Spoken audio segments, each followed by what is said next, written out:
Selamat petang saudara-saudari di dalam Tuhan. Sebelum kebaktian matahari terbenam ini kita mulai, untuk yang membawa handphone silakan di silent, agar tidak mengganggu jalannya kebaktian kita. Terima kasih. Saudara-saudari, mari kita buka kebaktian ini dengan pujian nomor 1, Tuhan berada di bait sucinya.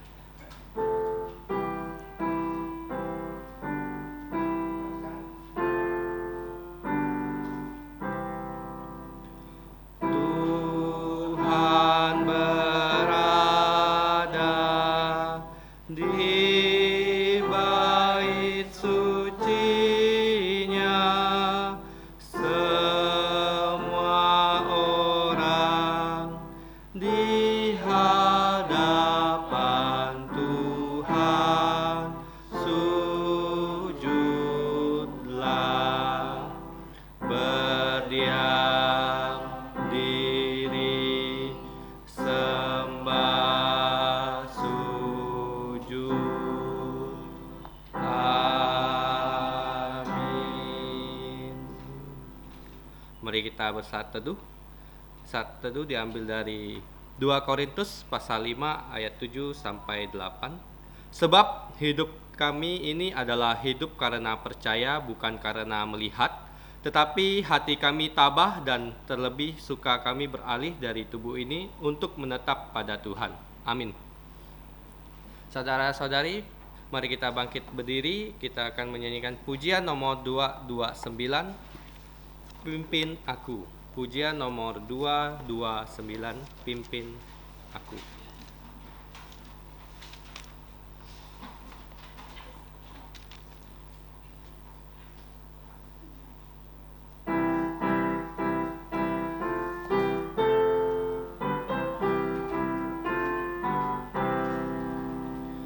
Tuhan pimpinlah aku, agar ku tak tersesat.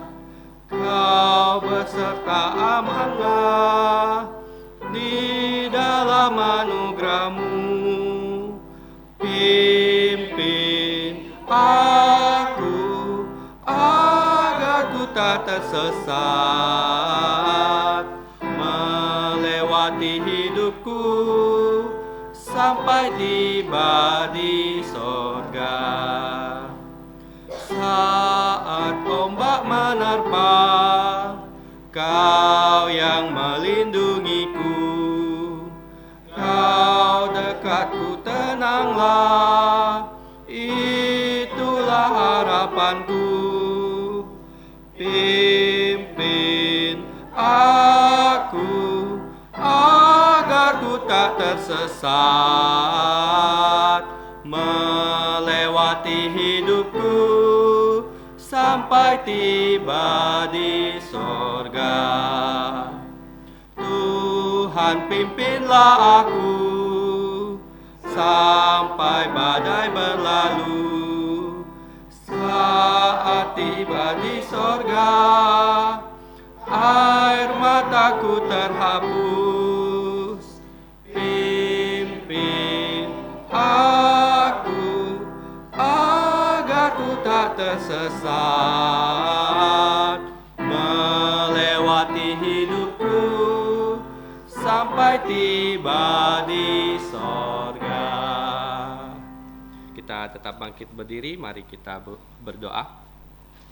Allah Bapa kami di sorga, kami datang ke tahta-Mu yang kudus sekaligus tata anugerah pengampunan dosa melalui Putra Tunggal-Mu Tuhan kami Yesus Kristus. Kami berterima kasih karena Engkau memberi kami kesempatan untuk berkebaktian pada hari ini.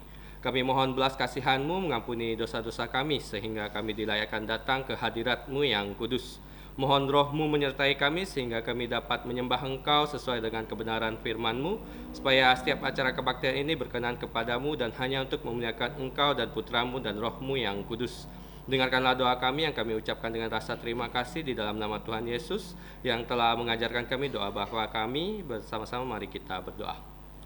Bapa kami yang di sorga, dikuduskanlah nama-Mu, datanglah kerajaan-Mu, jadilah kehendak-Mu di bumi seperti di sorga.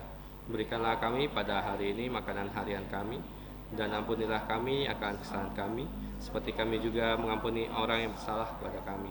Janganlah kami ke dalam percobaan, tetapi lepaskanlah kami dari yang jahat, karena Engkaulah yang punya kerajaan dan kuasa dan sampai selama-lamanya. Amin. Gloria Patria.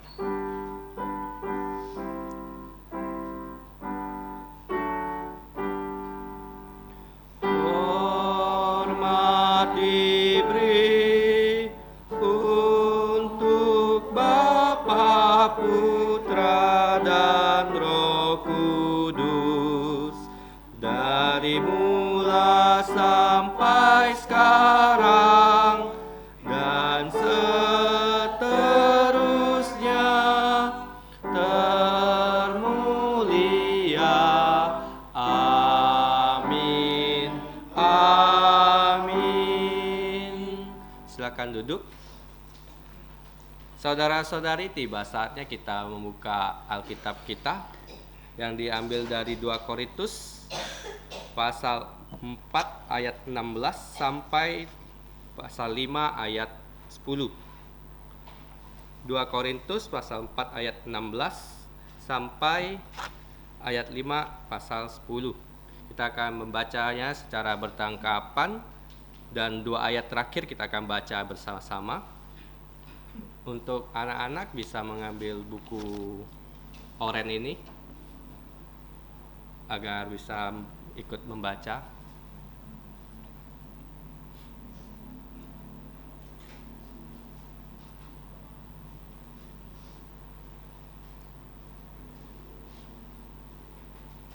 Anak-anak bisa dibukakan dari perikop yang pertama nomor 14.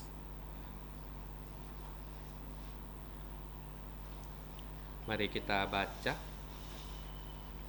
2 Korintus pasal 4 ayat 16 sampai pasal 5 ayat 10. Sebab itu kami tidak tawar jantung, tetapi meskipun manusia lahiriah kami semakin merosot, namun manusia batiniah kami diperbaharui dari sehari ke sehari. Sebab penderitaan ringan yang sekarang ini mengerjakan untuk kami kemuliaan kekal yang lebihi segala-galanya, jauh lebih besar daripada penderitaan kami. Sebab kami tidak memperhatikan yang kelihatan, melainkan yang tidak kelihatan, karena yang kelihatan adalah sementara, sedangkan yang tidak kelihatan adalah kekal. Karena kami tahu bahwa ketika dilihat tempat ini di bumi dibongkar, Allah telah menyediakan suatu tempat kediaman di sorga untuk kita, suatu tempat kediaman yang kekal, yang tidak dibuat oleh tangan manusia. Selama kita di dalam kemah ini, kita mengeluh karena kita rindu mengenakan tempat kediaman surgawi di atas tempat kediaman kita yang sekarang ini. Sebab dengan demikian kita berpakaian dan tidak kedapatan telanjang. Sebab selama masih diam di dalam kemah ini, kita mengeluh oleh beratnya tekanan, karena kita mau mengenakan pakaian yang baru itu tanpa menanggalkan yang lama, supaya yang fana itu ditelan oleh hidup. Tetapi Allah lah yang justru mempersiapkan kita untuk hal itu dan mengaruniakan roh pada kita sebagai jaminan segala sesuatu yang telah disediakan untuk kita. Maka oleh karena itu jantung kami senantiasa tabah, meskipun kami sadar bahwa selama kami mendiami tubuh ini, kami masih jauh dari Tuhan. Sama-sama. Sebab hidup kami ini adalah hidup karena percaya, bukan karena melihat, tetapi jantung kami tabah dan terlebih suka kami beralih dari tubuh ini untuk menetap pada Tuhan. Sebab itu juga kami berusaha baik kami diam di dalam tubuh ini, maupun kami diam di luarnya, supaya kami berkenan kepadanya. Sebab kita semua harus menghadap tahta pengadilan Kristus, supaya setiap orang memperoleh apa yang patut diterimanya, sesuai dengan yang dilakukannya dalam hidupnya ini, baik maupun jahat. Amin. Selanjutnya mari kita menyanyikan sebuah pujian. Pujian nomor 240, Percaya dan Patuh. Pujian nomor 240, Percaya dan Patuh.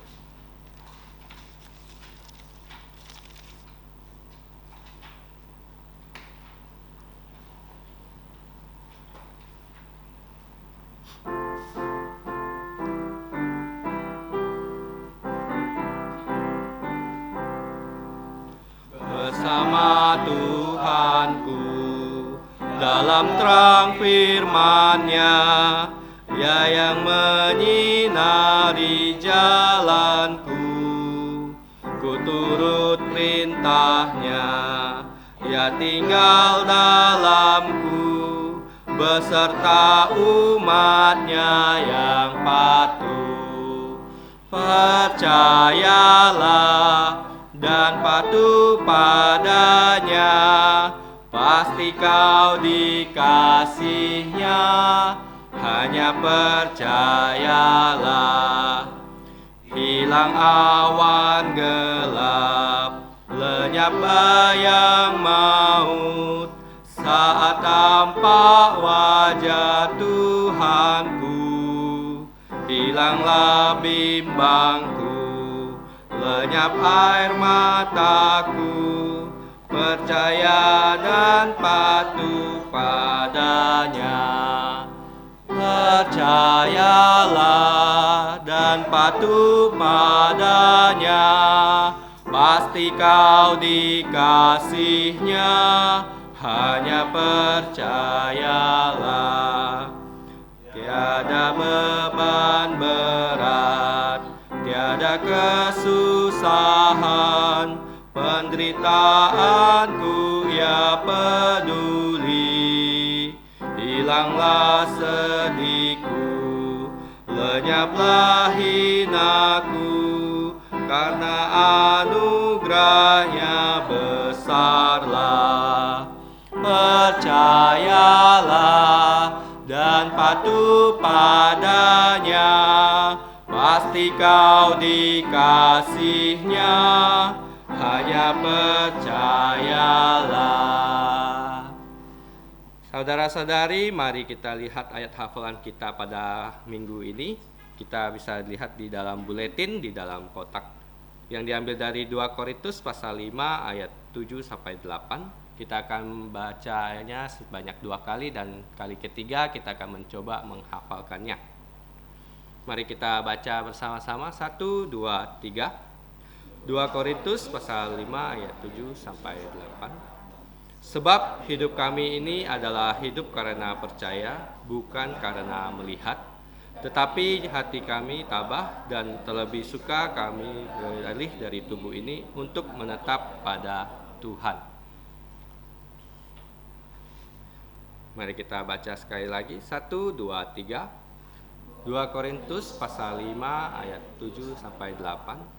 Sebab hidup kami ini adalah hidup karena percaya, bukan karena melihat. Tetapi hati kami tabah, dan terlebih suka kami beralih dari tubuh ini untuk menetap pada Tuhan. Saya akan memberi waktu untuk kita semua mencoba menghafalkannya.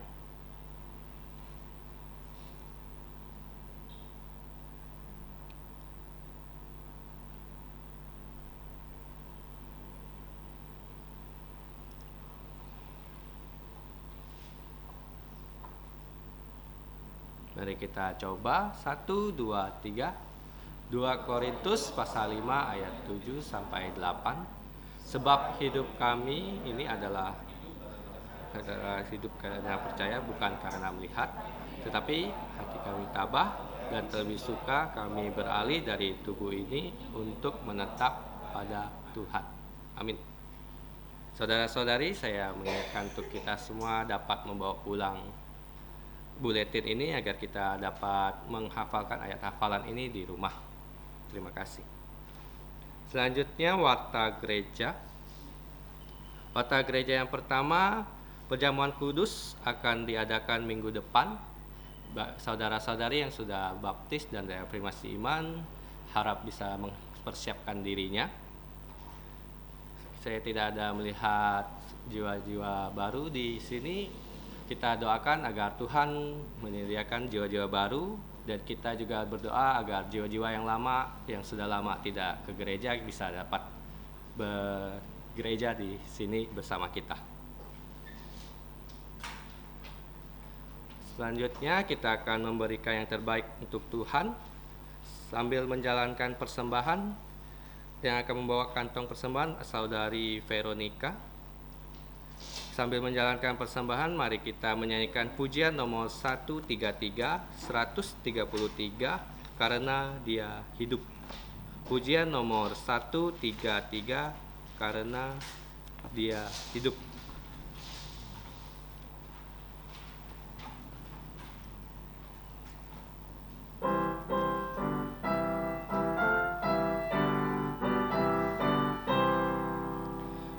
Putra Allah datang ke dunia untuk selamatkan yang berdosa. Ya tebusku, mati di salib, kubur kosong nyatakan Tuhanku hidup. Sebab Dia hidup, kuat hari esok, takkan lagi aku takut, dan ku tahu hari esokku, hidupku penuh harap karena Ia hidup. Anaknya dipelukannya amat tenang dan senanglah. Yakinlah kau dengan imanmu dapat menghadap esok karena Ia hidup. Sebab Dia hidup, kuat hari esok, takkan lagi aku takut, dan ku tahu hari esokku, hidupku penuh harap karena Ia hidup. Dan tamatlah jalan hidupku, ku menghadap perang yang dahsyat, dan Tuhanku mengalahkan maut. Dalam mulia ku jumpa Tuhanku hidup. Sebab Ia hidup, kuat hari esok, takkan lagi aku takut, dan ku tahu hari esokku, hidupku penuh harap karena Ia hidup. Saudara-saudari, mari kita bangkit berdiri dan menyanyikan doksologi.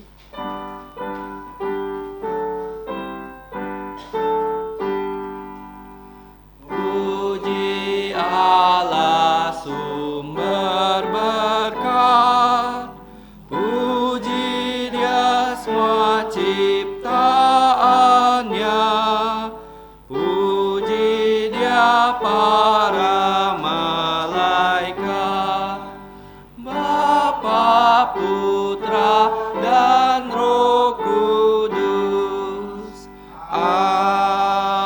Amin. Mari kita berdoa. Bapa kami di sorga, kami menyerahkan persembahan kami, kiranya Engkau berkenan menerimanya. Pakailah persembahan ini untuk kemuliaan nama-Mu dalam pelayanan dan perluasan kerajaan-Mu di muka bumi. Berkatilah saudara-saudari yang telah membawa persembahan ini, khususnya anak-anak-Mu yang uangnya berasal dari orang tua mereka, supaya semua keluarga kami dapat percaya Tuhan Yesus dan diselamatkan. Ajarkanlah kami melayani Engkau sebagai korban hidup yang memuliakan nama-Mu. Demikianlah kami berdoa dan berterima kasih hanya di dalam nama Tuhan Yesus. Amin. Silakan duduk.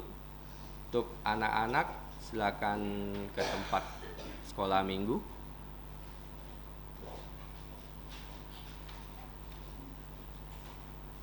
Selanjutnya kita akan mendengarkan firman Tuhan yang akan disampaikan oleh Gembala Sidang Pendeta Peter Yoksan dengan tema pelayanan yang penuh keyakinan akan masa depan. Kepada hambanya kami persilakan. Saudara-saudari di dalam Tuhan Yesus Kristus yang saya kasihi, selamat malam. Kita bersyukur bahwa pada malam hari ini kembali kita disatukan di ruang atas untuk kebaktian matahari terbenam. Sebelum kita mendengarkan firman Tuhan, mari kita sekali lagi mengulang ayat hafalan kita. 2 Korintus 5 ayat 7 dan 8. 3, 2, 1. Sebab hidup kami ini adalah hidup karena percaya, bukan karena melihat, tetapi jantung kami tabah dan terlebih suka kami beralih dari tubuh ini untuk menetap pada Tuhan. Mari kita berdoa. Bapa kami di surga, Bapa dari Tuhan, bahkan Juru Selamat kami Yesus Kristus, yang sudah menciptakan kami, bahkan telah menyelamatkan kami melalui kehidupan Yesus, melalui kematian Yesus, melalui darah Yesus, melalui kebangkitan Yesus, sehingga kami mempunyai pengharapan hidup yang kekal. Kami menyerahkan, saat ini kami mau mendengarkan firman-Mu. Kiranya Engkau menolong kami, firman-Mu bisa menguatkan hidup kami di Indonesia, khususnya untuk saat-saat seperti ini, keadaan yang mau diamankan oleh pemerintah. Kiranya ya Bapa, Engkau yang menguasai lubuk jantung, Engkau memberikan damai kepada rakyat Indonesia, supaya tidak kejahatan yang merajalela dalam kehidupan orang-orang yang berdemo, tetapi mereka bisa menyampaikan aspirasi mereka secara damai. Berikanlah hikmat kepada pemimpin untuk menyelesaikan masalah ini. Kami berdoa untuk kami sendiri, semua beban hidup kami serahkan dalam tangan-Mu. Kiranya Engkau menolong kami, supaya kami menjadi anak-anak-Mu yang dapat memuliakan nama-Mu. Ampuni dosa kami, dengarkan doa kami, dalam nama Tuhan Yesus kami berterima kasih. Amin. Minggu lalu kita sudah belajar ya, bahwa Rasul Paulus adalah pelayan Tuhan yang menghadapi banyak rintangan dalam pelayanan. Ya, bukan hanya rintangan dari orang percaya yang ada di gereja, ya seperti orang-orang percaya orang Yahudi, tetapi juga dari orang yang tidak percaya di luar gereja. Bahkan dia sendiri kita tahu tidak dalam kondisi sehat betul. Ya, karena dia mengatakan ada utusan iblis yang mengocoh dia. Kemungkinan karena tubuhnya itu sakit ya. Kita tidak tahu sakitnya apakah matanya atau dia terkena penyakit malaria dan sebagainya. Dia berdoa 3 kali tapi penyakitnya tidak disembuhkan Tuhan. Dan Tuhan mengatakan justru dalam kelemahanmu lah engkau dikuatkan oleh kuasa Tuhan. Ya, minggu lalu kita sudah belajar ada 3 hal. Kalau kita melihat di ayat-ayat yang tadi kita baca dalam pasal 4 ayat 16, sebab itu kami ya tidak tawar jantung, ya kami tidak putus asa, kami tidak menyerah, ya kami tidak mengundurkan diri. Ya, saya sudah berkata ada orang yang kecewa dia mengundurkan diri, di mana dia tidak bisa ya bersama dengan orang yang dia cintai, akhirnya dia mengurung diri di rumah, di dalam kamar, tidak mau bertemu dengan orang. Kita tidak seperti itu. Meskipun manusia lahiriah kami semakin merosot. Jadi dia tidak fit, timnya juga tidak fit karena hidupnya berat ya, harus berjalan kaki, ya harus naik kapal, kemudian dia pernah dilempari batu, dipikir sudah mati, tapi setelah pelempar batunya pergi, Rasul Paulus bangun lagi dan terus melakukan pelayanan. Kemudian kenapa bisa begitu? Minggu lalu kita belajar 3 hal. Manusia lahiriah itu merosot, tetapi manusia batiniah itu diperbaharui ya hari lepas hari. Kita bisa saja lebih tidak sehat ya atau sakit, tapi firman Tuhan itu setiap hari bisa menguatkan kita, sehingga tubuh kita yang lemah itu bisa diatasi dengan rohani kita yang kuat oleh firman-Nya. Kemudian yang kedua, dikatakan bahwa penderitaan sekarang itu ringan, ya, seperti ini. Kemuliaannya itu kelak akan berat. Jadi penderitaannya sekarang sementara, kemuliaannya itu kekal. Dia menggunakan timbangan. Nah, kemudian yang ketiga, dia juga membandingkan antara yang nampak. Ya, tadi yang kita lihat juga ya, yang nampak dengan tidak nampak. Yang tidak nampak itu bisa kita lihat dengan iman. Yang nampak kita bisa lihat dengan mata fisik kita. Tetapi jangan lupa minggu lalu sudah dijelaskan juga bahwa yang nampak ini bisa kita pakai untuk ya orang bisa melihat yang tidak nampak. Ya, artinya kita bergereja di sini walaupun ya tidak lancar-lancar saja kan, di mana kita terus ya, maju. Dan saya berterima kasih dan bersyukur ada yang sudah kebaktian pagi di Kuburaya bisa datang lagi ya untuk berkebaktian di sini. Nah, sehingga ya, kita tidak hanya kebaktian 1-2 orang saja. Ya, sudah lebih dari 10 orang pada malam hari ini. Jadi yang tidak nampak itu harus dinampakkan kepada yang nampak ya, supaya dari gereja ini ada yang bisa percaya Yesus. Nah, malam ini kita akan belajar dari ayat 1 sampai 8 di pasal 5 ya. Nah, ayat 1 sampai 8 kalau kita pilah sebenarnya adalah pengulangannya dari 1 Korintus pasal 15. Ya, berbicara tentang kebangkitan tubuh. Kalau kita belajar ya, pengakuan iman Kristen, aku percaya akan kebangkitan tubuh. Aku percaya akan hidup yang kekal. Nah, itulah inti dari Injil ya, di mana Injil itu ada 4 buku, Matius, Markus, Lukas, Yohanes. Injil ada 4 pesan ya. Pesan yang pertama, Kristus sudah mati untuk dosa-dosa kita sesuai kitab suci. Yang kedua, apa buktinya dia mati? Dia sudah dikubur. Kuburnya masih ada sekarang, kosong. Yang ketiga, dia dibangkitkan pada hari ketiga sesuai dengan kitab suci. Jadi waktu dia bangkit, dia sudah punya tubuh mulia. Dia tidak langsung naik ke sorga, dulu di sebelah kanan Allah Bapa. Dia ya mengakhiri hidupnya di bumi selama 40 hari. Seperti dia mulai pelayanan, dia berpuasa 40 hari, dia mengakhiri juga sama-sama 40 hari. Tetapi 40 hari ini, dia menampakkan diri kepada seluruh muridnya di tanah Israel. Dia bukan lagi berjalan kaki. Jadi pada ruang yang tertutup seperti ini, dia masuk tanpa mengetuk pintu. Karena sudah punya tubuh mulia. Sebelumnya murid-murid hidup dengan dia selama 3,5 tahun.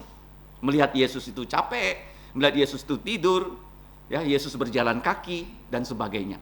Ya, walaupun dia Allah yang maha tahu, maha hadir, maha kuasa.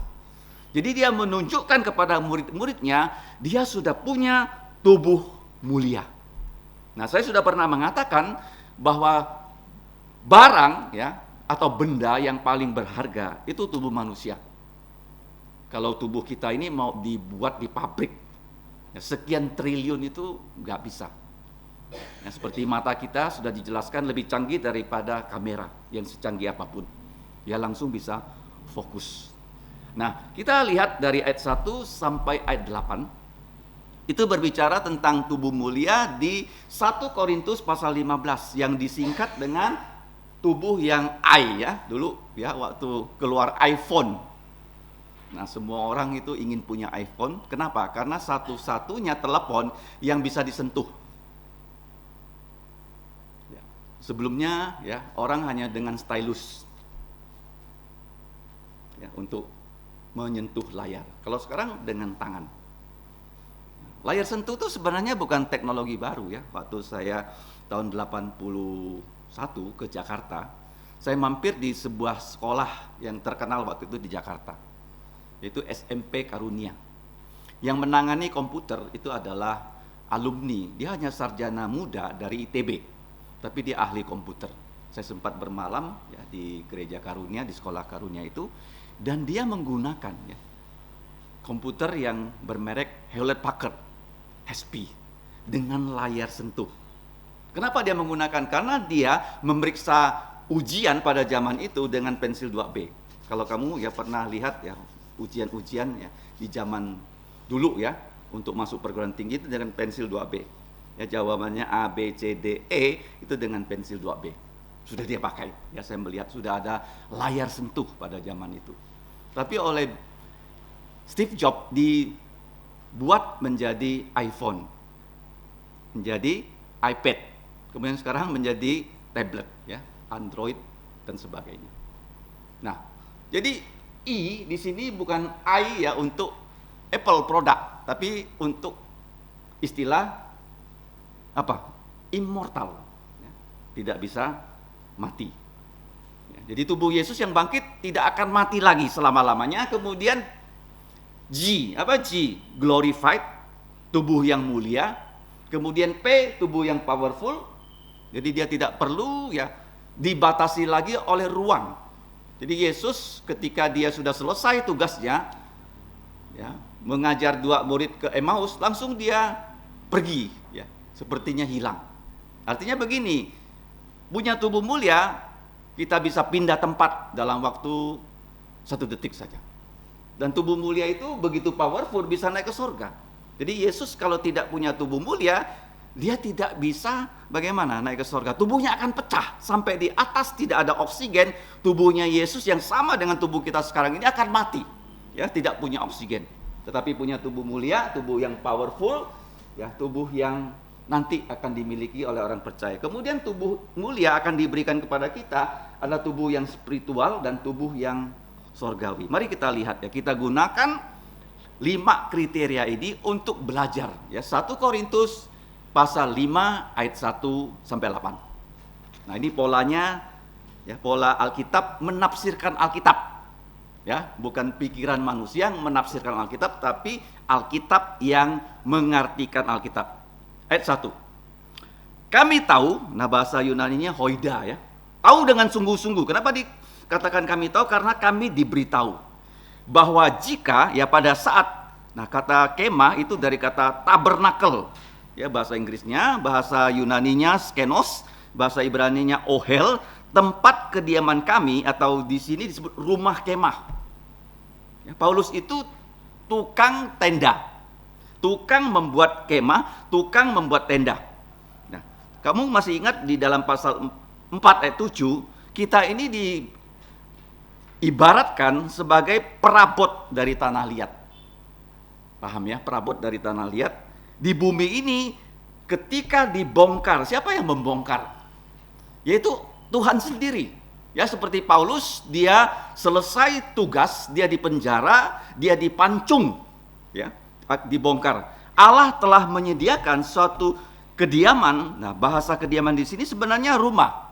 Ya, rumah, tempat kediaman itu singkatannya, kata sederhananya ada rumah, ya, seperti yang dikatakan Yesus Yohanes 14, ya, aku pergi untuk menyediakan tempat untuk kamu di surga, ya, untuk kita. Jadi di sini kita semua orang yang percaya, suatu tempat kediaman. Di sini kata tempat kediaman bisa kita ganti dengan kata rumah, rumah yang kekal, ya, yang tidak dibuat oleh tangan manusia, tetapi, ya, kalau kita lihat, ya, dibuat oleh tangan Allah, yaitu dengan tubuh mulia, tubuh IGPSH.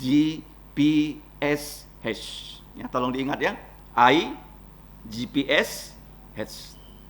Jangan lupa, ya, tubuh mulia itu IGPSH. Tetapi di sini tidak berurutan seperti ini.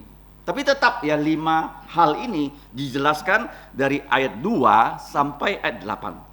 Ayat 2 dikatakan selama kita diam di kemah ini, ya, jadi katakan kemah, tenda atau tabernakel, skenos atau hoel ini, nah kita mengeluh. Kenapa? Karena kita rindu mengenakan tempat kediaman, rumah surgawi. Jadi di sini kata surgawi, diulang lagi, ya, kata surgawi. Paulus ini satu-satunya orang di Perjanjian Baru yang pernah Allah angkat rohnya ke surga. Langit lapis ketiga.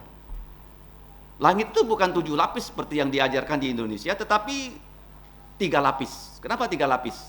Ya, dalam bahasa Ibraninya syamaim. Ya, syamaim itu kata tunggal tapi bentuknya jamak.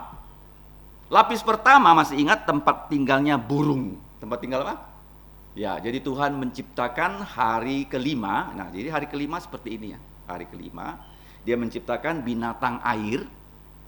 Air diisi, udara diisi. Gampang, ya? Air diisi dengan ikan, udara diisi dengan burung. Langit lapis pertama. Itu hari kelima.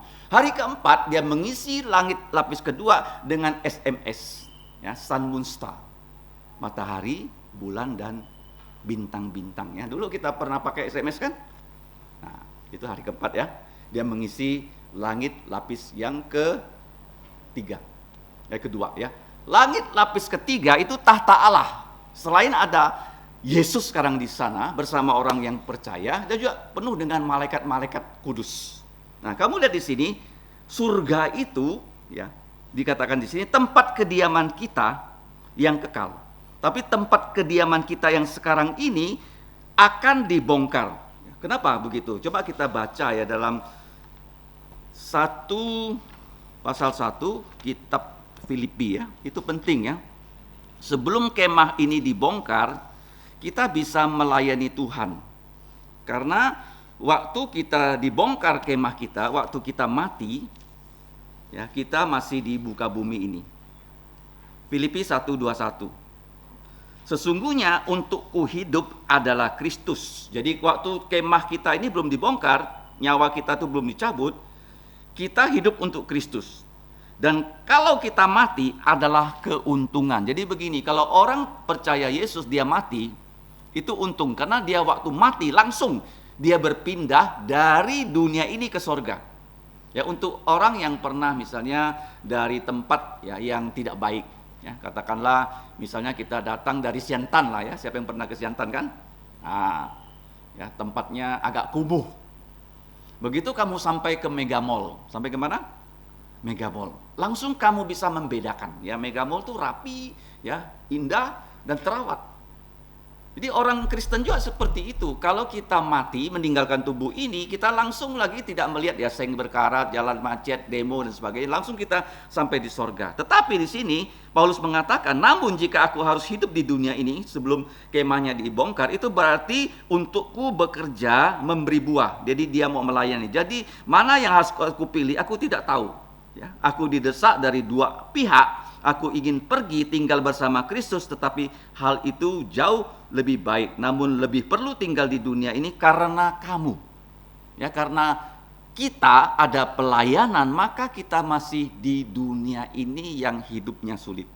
Jadi kalau kita lihat yang pertama, ya bahwa tubuh mulia itu bersifat surgawi. Ya, kenapa kita sekarang belum diangkat ke sorga? Karena kita masih harus melayani di muka bumi ini. Nah, kemudian dikatakan, sebab dengan demikian kita berpakaian. Jadi syarat masuk surga hanya satu, kita berpakaian. Ya, berpakaian apa? Berpakaian kalau kita baca dalam Yesaya 61 ayat 10, kita diberi jubah keadilan. Jadi Yesus ya menyelamatkan kita, bukan hanya dia mati disalib dengan darahnya membersihkan dosa kita, disalib bukan hanya dia menanggung dosa kita, itu hanya 50%. Tetapi 50% sebelumnya dia sudah hidup sesuai dengan hukum Taurat, 100%. Tidak ada cacat, tidak ada celah. Dengan demikian dia bisa punya jubah keadilan yang dia jubahkan pada kita, sehingga waktu di pengadilan dengan jubah keadilan itu, kata keadilan itu kata di pengadilan, hakim itu mengetok palu mengatakan terdakwa tidak ada salahnya. Jadi tidak ada cacat celah dalam jubah keadilan yang Yesus kenakan pada kita. Jadi kita masih ingat ya, bahwa kalau kita berpakaian, pakaiannya jubah keadilan dari Yesus, kita tidak kedapatan telanjang. Masih ingat waktu Adam dan Hawa sebelum mereka diusir dari Taman Eden? Mereka dalam keadaan telanjang, mereka berusaha menutupi rasa malu mereka dengan membuat pakaian dari daun pohon ara. Tapi itu kan cepat layu. Tuhan menyembelih binatang, mengenakan pakaian kulit binatang kepada mereka. Apa tuh binatang disembelih? Itu anak domba yang sebagai korban. Jadi Yesus ya sebagai lambang juru selamat kita. Nah, itu yang pertama ya. Kalau kita sudah ya diberi tubuh yang mulia, tubuh kita ini tubuh surgawi. Artinya begini ya. Saat ini kemungkinannya sangat besar dibandingkan di zamannya Paulus, bahwa Yesus akan datang di saat kita hidup di abad 21 ini. Kenapa begitu? Karena sekarang apa yang dikatakan tentang ya di akhir zaman yang harus terjadi itu sedang terjadi di depan mata kita. Contohnya begini. Dikatakan di kitab Wahyu, kalau tidak punya tanda 666 tidak boleh membeli dan menjual. Ya kan? Kalau kamu lihat sekarang ya film-film terbaru, itu semua ya, keadaan manusia bisa terpantau karena kamera tuh ada di mana-mana. Jadi kita tidak bisa lari. Ya, contohnya di Tiongkok itu paling banyak kamera itu dipasang sehingga rakyatnya itu nggak bisa bersembunyi. Nah, kenapa 66? Ya zaman dulu, seingat saya orang ingin sekali punya kartu kredit, ya kan? Kenapa punya kartu kredit? Karena bisa gosok dan tanda tangan. Ya, kartu kredit zaman dulu kan, ya tidak ada otorisasinya. Jadi begitu ada mesinnya, masukkan kertas, digosok, terus tanda tangan. Itu saya pernah pakai ya di tahun 80-an. Sekarang itu yang mengagetkan saya. Di negara maju ada tempat tertentu tidak terima cash. Tidak terima apa? Cash tuh. Kamu bawa uang kertas nggak laku. Nah, saya baru mengantar Dokter Jamis berobat di Singapura. Di rumah sakitnya bayar, nggak boleh cash. Dia bilang bolehlah cash kalau uang kamu pas. Misalnya kalau tagihannya 251 dolar. Kamu siapkan 251 dolar, bayar, nggak ada kembalian. Dia terima. Kasirnya bilang begitu. Tapi di tempat yang lain, ya di tempat praktek dokter itu di apoteknya terima cash. Tapi di tempat praktek dokter, karena bukan kasir kan, tidak menerima cash. Harus apa? Dengan kartu kredit. Nah, kartu kredit sekarang pun tidak perlu lagi ya pakai gosok, tinggal tempel. Di mana apa? Tempel loh. Jadi ada tandanya begini ya. Kartu kredit ya kalau jatuh orang bisa pakai loh. Langsung dia tempel, langsung keluar. Semuanya sudah link. Jadi di Alkitab ini apa yang dikatakan oleh Alkitab tidak punya tanda 6666 di sini dan di sini nggak boleh beli, nggak boleh dijual. Jadi nanti ya chipnya itu bukan lagi di kartu, bukan lagi di telepon. Telepon juga sekarang kan sudah NFC kan, ya bisa QRIS kan. Nanti ada di mana? Di sini dan di sini. Sudah di ambang pintu. Nah, jadi waktu Yesus datang kedua kali sudah di ambang pintu. Jadi kita kemungkinan besar nggak akan mati. Yesus datang, kita diberi tubuh mulia setelah orang yang mati dalam Yesus dibangkitkan dengan tubuh mulia. Yang kedua, tubuh mulia adalah tubuh yang powerful, tubuh yang sempurna. Kalau sekarang tubuh kita tidak sempurna, pasti ada sakitnya. Ya, ada sakitnya ya. Kadang-kadang orang sakit dia nggak tahu dia sakit. Tiba-tiba dideteksi kanker stadium 4. Ini terjadi dengan arsitek yang bernama Patrick Tan. Dia ditugaskan Tuhan untuk merancang gereja, aula sampai kelas ya dan kantor. Selesai dia merancang, dibangun bersama-sama, diawasi dia dengan saudara Po. Tapi saudara Po waktu penyerahan gedung tidak datang, dia datang. Ya.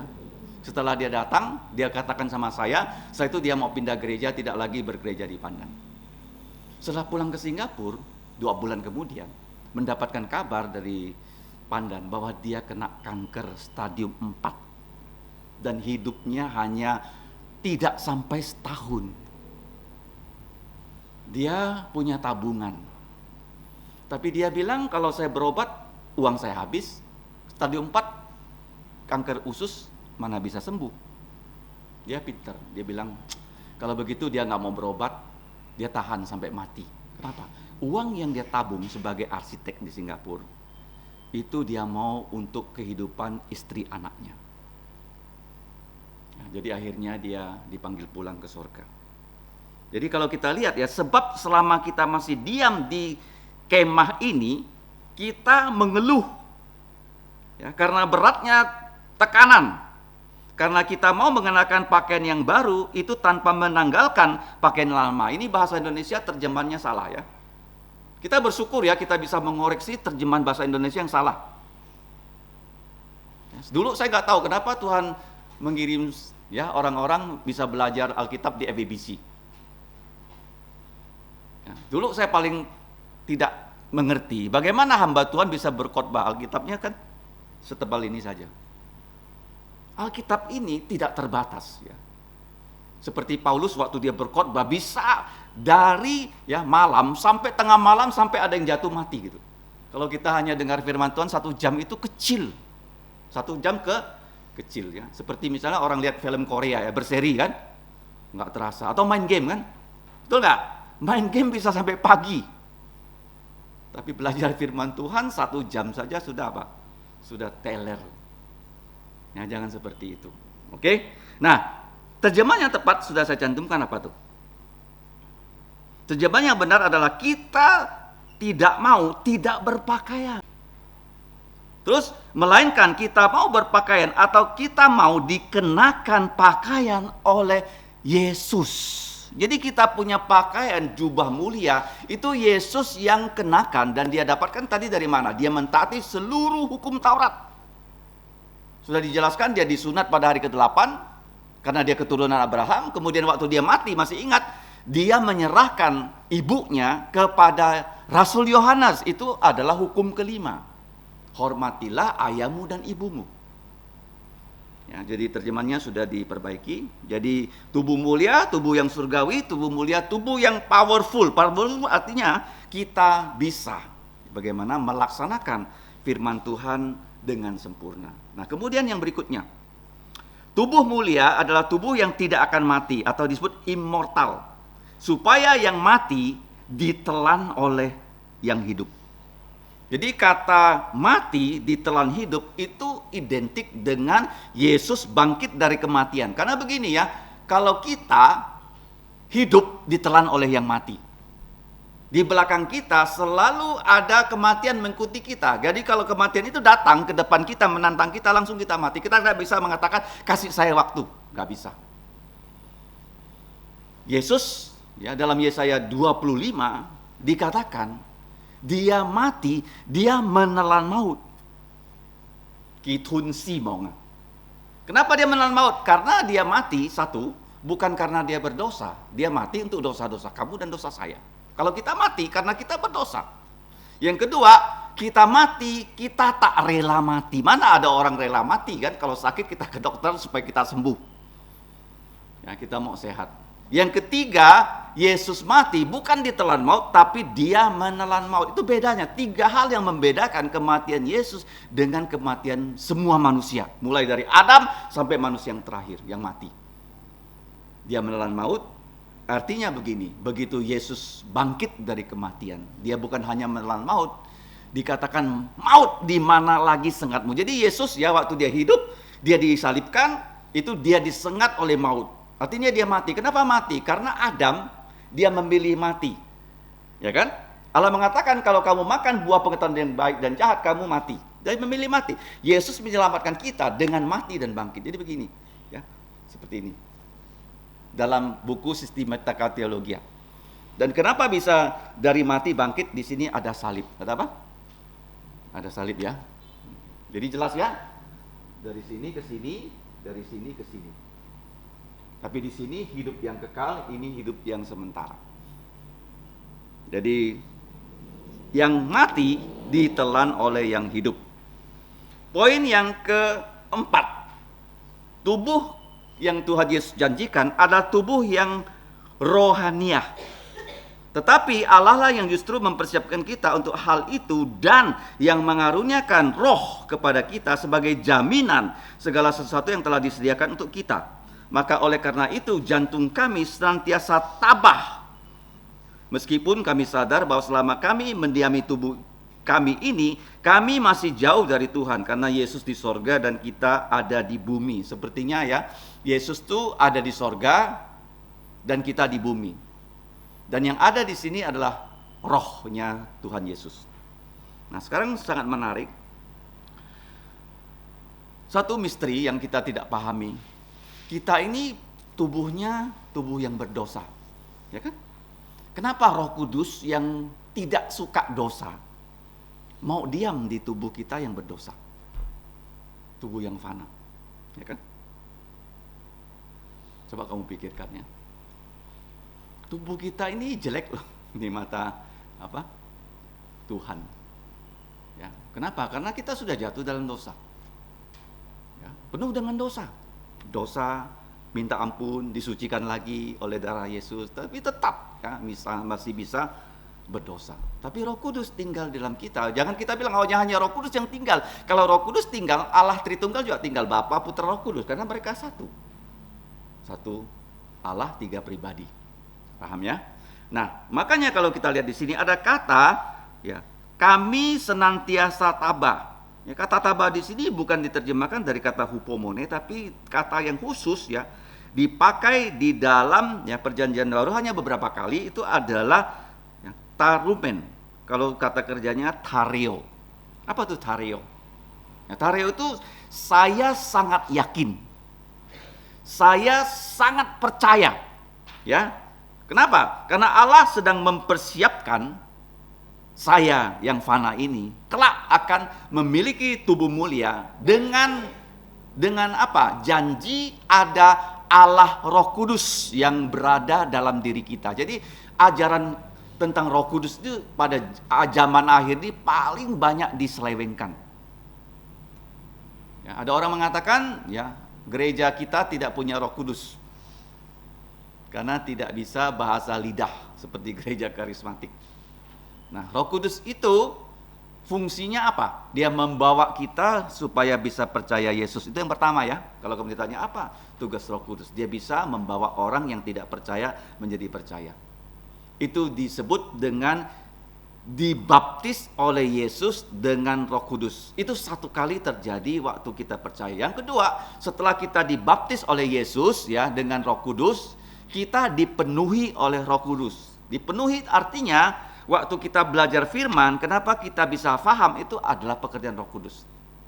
Nah, kenapa kita bisa melayani itu juga ada kekuatan Roh Kudus. Jadi di sini kami senantiasa tabah itu berlawanan dengan yang di atas ya, kata di bagian pasal 4 ya, kamu lihat ya ayat 16. Pasal 4 ayat 16, sebab itu kami tidak tawar jantung. Ya, itu kata tawar jantung itu lawan katanya adalah tario ya. Kami tidak tawar jantung identik dengan kami tabah. Ya, karena kata tidak tawar jantung di pasal 4 ayat 1 diulangi lagi ya di pasal 4 ayat 16. Ya, dua kali ya kata yang penting ya. Nah, kalau kita lihat di sini meskipun ya kami sadar selama kami mendiami tubuh ini kita masih jauh dari Tuhan. Artinya begini ya, Yesus di sorga, kita ada di bumi, ya masih terpisah. Nah, kemudian yang terakhir ayat 7 dan 8, tubuh mulia. Sebab hidup kami ini adalah hidup karena percaya. Percaya akan apa? Pada satu saat kita akan punya tubuh mulia seperti Tuhan Yesus. Itulah tujuannya Yesus ya, ketika dia bangkit dari kematian, dia menyempatkan diri ya selama 40 hari 10 kali loh menampakkan diri kepada para muridnya. Penampakan diri yang pertama kepada siapa? Rombongan wanita. Kenapa rombongan wanita? Kenapa? Ya. Kenapa rombongan wanita? Yang pagi-pagi sudah pergi kubur. Karena yang pertama ditipu iblis siapa? Hawa. Paham ya? Makanya wanita. Setelah itu baru Maria Magdalena. Setelah itu kepada siapa? Petrus. Setelah itu kepada 2 murid yang berjalan ke Emmaus. Ya, Yesus menampakkan diri itu kamu baca di Injil Tuhan Yesus, kamu hafalkan. Ada 10 kali ya. Ada berapa kali? Nah, ya, dalam waktu 40 hari. Kita hidup bukan karena melihat, tetapi karena kita percaya. Nah, kata percaya ini adalah kata yang sangat penting ya di dalam Alkitab. Ya, satu kata yang diterjemahkan menjadi 3 kata dalam bahasa Indonesia. Yang pertama, kata percaya ini bahasa Yunani-nya adalah pistis. Ya, coba sebut dia apa? Pistis. Nah, pistis ya. Pistis itu artinya satu percaya. Yang kedua artinya apa? Beriman apa? Sama ya, kamu dibilang percaya apa? Kamu sudah diberi iman. Diberi apa?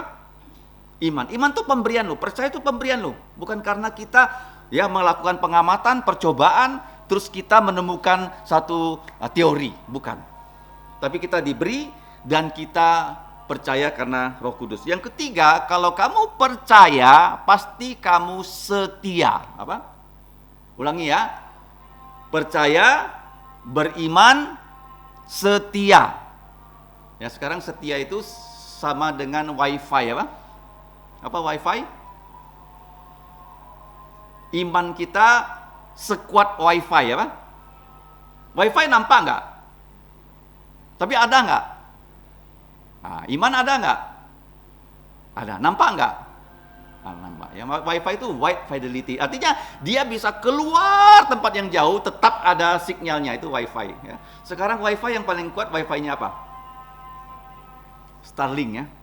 Bahkan dikatakan sekarang Huawei sedang menciptakan yang lebih kuat daripada Starlink. Ya, dikatakan dia bisa 6G dan dia punya sistem satelit lebih canggih daripada yang punya Elon Musk. Kalau itu sudah diluncurkan, ya Starlink ini akan bangkrut katanya.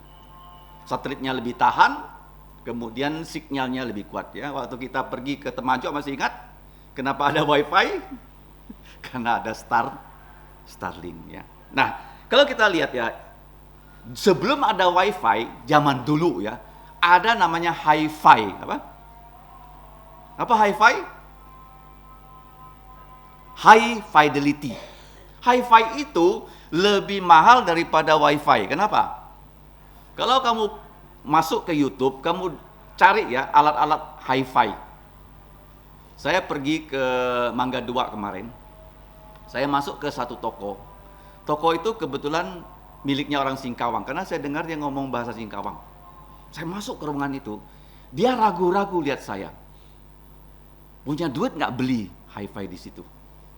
Terus saya masuk ya, karena saya tahu ya Hi-Fi. Saya tanya dia ini, satu perangkat ini berapa? Speakernya, amplifiernya dan sebagainya. Dia kasih tahu saya berapa, tahu nggak? 30 M. Apa? 30 M. Karena pecinta Hi-Fi ini sangat gila, apa?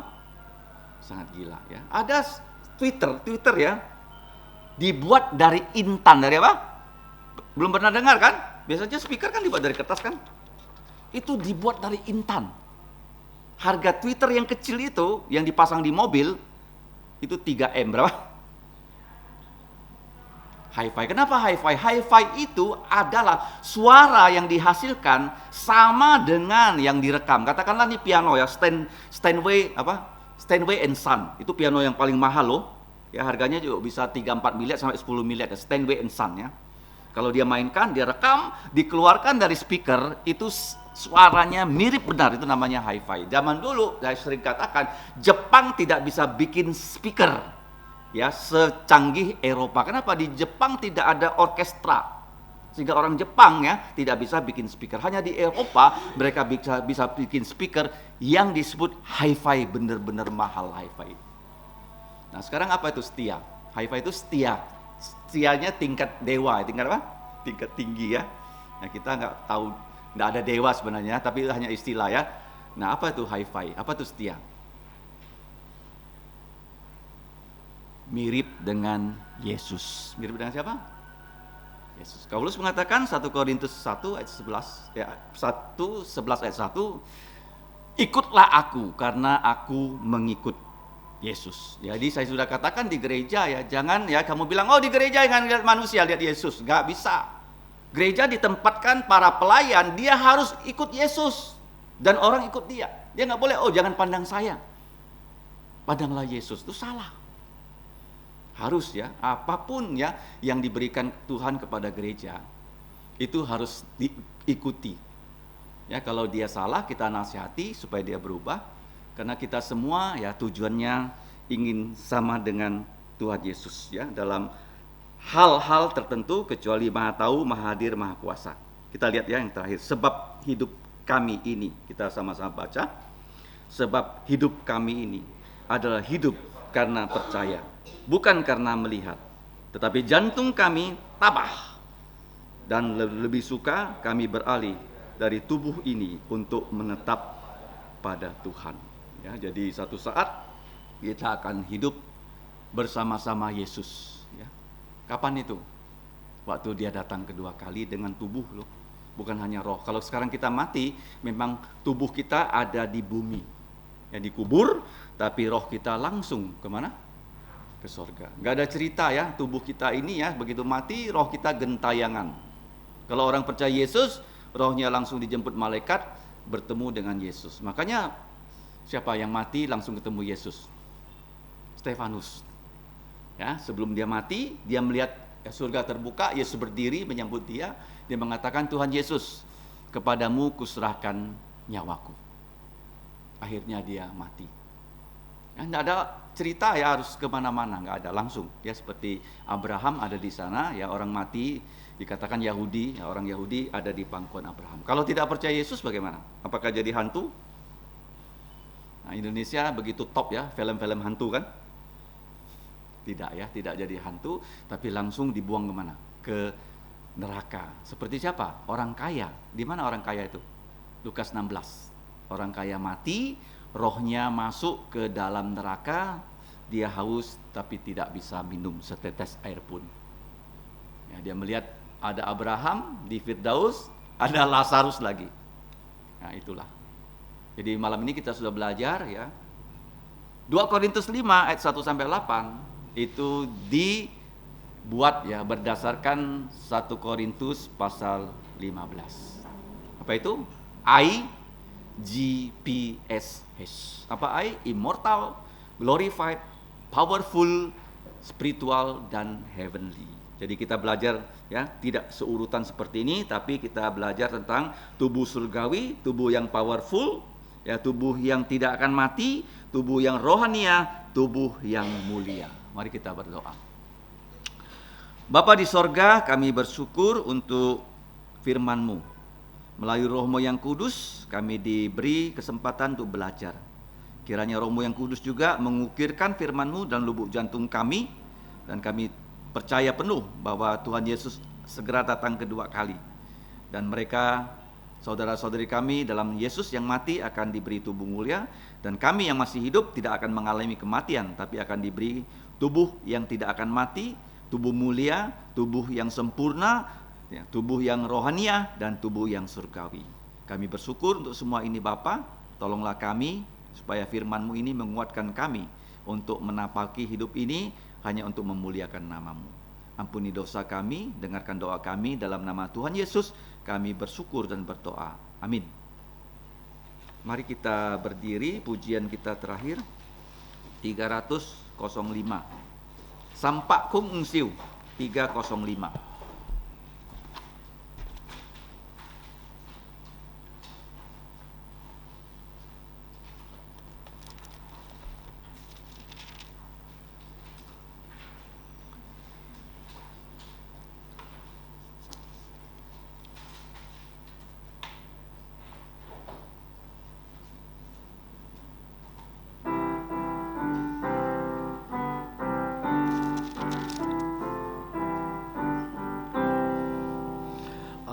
Ada suatu hari tak ada air mata, tak ada awan gelap, tak ada kesusahan.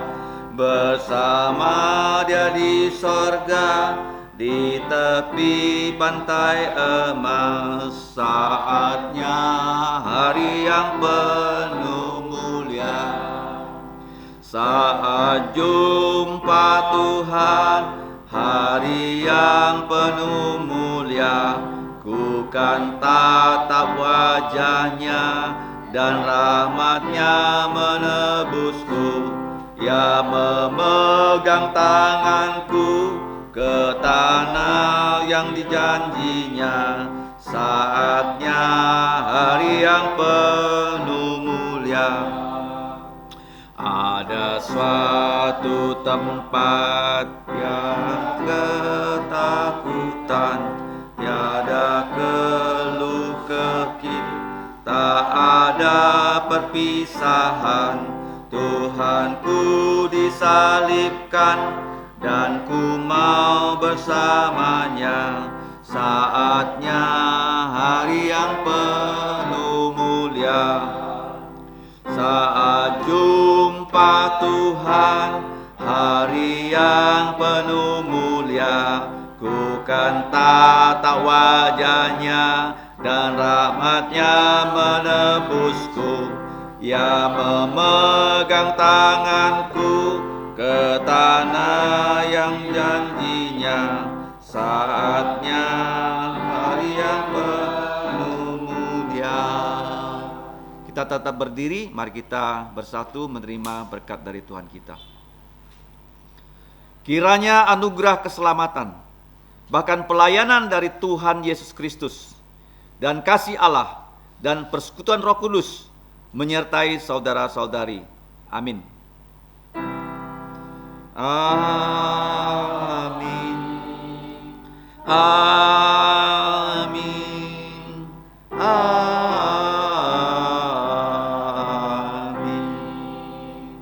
Amin. Silakan duduk, doa dulu.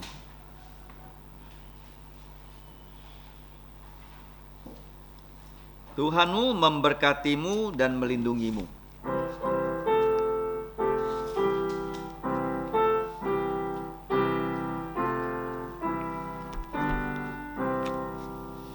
Tuhan memberkatimu, Tuhan melindungi, menyinari